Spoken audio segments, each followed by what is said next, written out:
ಇತಿಹಾಸದಲ್ಲಿಯೇ ಮೊದಲ ಆಂಗ್ಲ ಮಾಧ್ಯಮ ಶಾಲೆ ಎನ್ನುವಂತಹ ಹೆಗ್ಗಳಿಕೆಗೆ ಪಾತ್ರವಾದಂತಹ ಏಕೈಕ ಸಂಸ್ಥೆ ಇದ್ರೆ ಅದು ಜೆಸಿ ಇಂಟರ್ನ್ಯಾಷನಲ್ ಆಂಗ್ಲ ಮಾಧ್ಯಮ ಶಾಲೆ.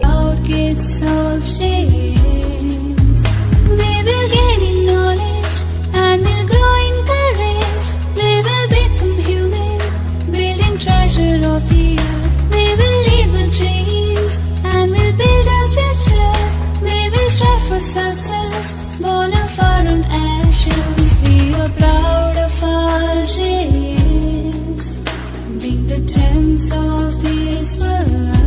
ಜೆಸಿ ಶಾಲೆ ಇವತ್ತು ಮಕ್ಕಳನ್ನ ಜೀವನದ ಸವಾಲುಗಳನ್ನ ಎದುರಿಸೋಸ್ಕರ ತಯಾರು ಮಾಡ್ತಾ ಉಂಟು. ಭಗವದ್ಗೀತೆ ಪಠ್ಯವಾಗಿ ಯಾಕೆ ಬೋಧಿಸಲ್ಪಡ್ತದೆ ಅಂತ ಹೇಳಿದ್ರೆ, ಇದು ಒಂದು ಧರ್ಮದ ಗ್ರಂಥ ಅಲ್ಲ, ಜೀವನದ ಸವಾಲುಗಳನ್ನ ಕ್ಲಿಷ್ಟಕರ ಸಮಯದಲ್ಲಿ ಹೇಗೆ ಎದುರಿಸಬೇಕು ಎಂಬುದನ್ನ ಇದು ಹೇಳಿಕೊಡ್ತದೆ. ನಮ್ಮ ಶಾಲೆಯಲ್ಲಿಯೇ ಎಲ್ಲ 8 ಜನ ಬೇರೆ ಬೇರೆ ವಿಷಯಕ್ಕೆ ಸಂಬಂಧಪಟ್ಟಂತಹ ತರಬೇತರನ್ನ ಕರೆಸಿ ಅವರಿಗೆ ಹಾಬಿ ಕ್ಲಾಸ್ಗಳ ತರಬೇತಿಯನ್ನು ಕೊಡುವಂತದ್ದು ಮಾಡ್ತಾ ಇದೆ. ಯಾವುದು ಹಬ್ಬ ಹರಿದಿನಗಳನ್ನು ಕೂಡ ಶಾಸ್ತ್ರೀಯ ಬದ್ಧವಾದಂತಹ ರೀತಿಯಲ್ಲಿ ಇಲ್ಲಿ ಮಕ್ಕಳಿಗೆ ಅದರ ಅನುಭವ ಆಗ್ಬೇಕಂತ ಆಚರಿಸ್ತೇವೆ. ಎಷ್ಟು ಜನರನ್ನ ವೈದ್ಯರು ಮಾಡಿದ್ದೇವೆ ಅದನ್ನ ಇಂಪಾರ್ಟೆಂಟ್ ಅಲ್ಲ, ಎಷ್ಟು ಜನ ಇಂಜಿನಿಯರ್ಸ್ ಮಾಡಿದ್ದೇವೆ ಅದನ್ನ ಇಂಪಾರ್ಟೆಂಟ್ ಅಲ್ಲ. ಈ ಎಲ್ಲವನ್ನ ಮಾಡಿದ್ರು ಕೂಡ ಅವರು ಎಷ್ಟು ಸಮಾಜದಲ್ಲಿ ನಾಯಕತ್ವ ಗುಣಗಳನ್ನ ಬೆಳೆಸಿಕೊಂಡಿದ್ದಾರೆ, ಎಷ್ಟು ಯಶಸ್ವಿಯಾಗಿದ್ದಾರೆ, ಅದು ಬಹಳ ಇಂಪಾರ್ಟೆಂಟ್.